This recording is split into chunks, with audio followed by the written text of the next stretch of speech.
కృష్ణా జిల్లా మచిలీపట్నంలో ప్రజాస్వామ్యం ఎక్కడ ఉందని ఎంపీ వల్లభనేని బాలశౌరి ప్రశ్నించారు.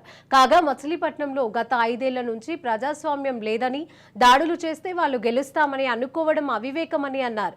ప్రజలు ప్రతిదీ గమనిస్తున్నారని, మే 13వ తేదీన ఓటుతోనే సమాధానం చెప్తారని ధీమా వ్యక్తం చేశారు.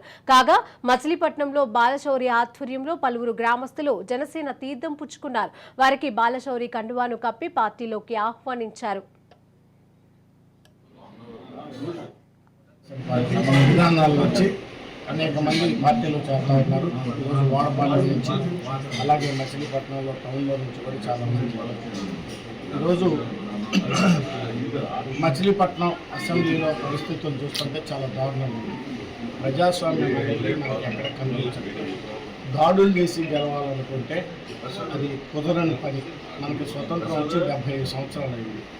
సో మచిలీపట్నంలో గత 5 సంవత్సరాలుగా స్వతంత్రం లేదు, కానీ ఎలక్షన్లు అయిపోయింది.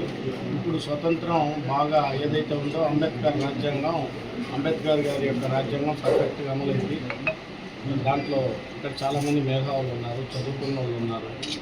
పద్ధతి లేదు, వ్యవహారం లేదు, సిస్టం లేదు, పెడితే జనసేన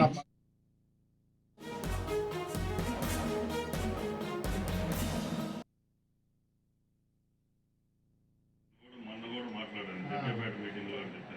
ఆ రోజున